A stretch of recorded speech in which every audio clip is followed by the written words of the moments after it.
Another month, another set of jobs numbers. 146,000 jobs added in November, bringing unemployment down 0.2 of a point to 7.7%.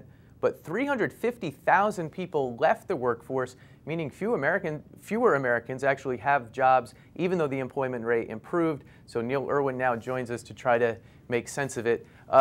Neil, today, like a lot of these Fridays, a bunch of us are sitting around trying to figure out, is this good news, is this bad news? So what do we make of this jobs report? Well, it's good news compared to what we were prepared for, what we were expecting. Everybody was thinking that Hurricane Sandy last month was going to cause a real downshift in the jobs numbers. It turns out that didn't have a huge impact. There wasn't much evidence that people lost their jobs for a few weeks because of Hurricane Sandy. It seems to be a more quick transient effect. So what we saw instead is a sense that this job growth that we've been seeing is keeping on going. We're not faltering, we're not growing, we're not speeding up either, but we're not slowing down.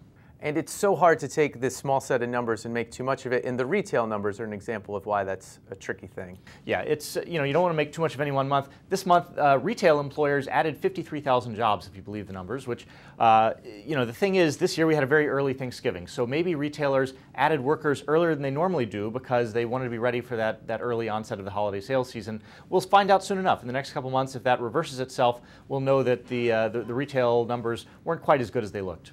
You mentioned that Sandy wasn't too much of a problem in the November numbers, and it could mean more jobs created in the future. That's right. One way that Sandy did seem to have an effect, construction jobs fell by 20,000 last month.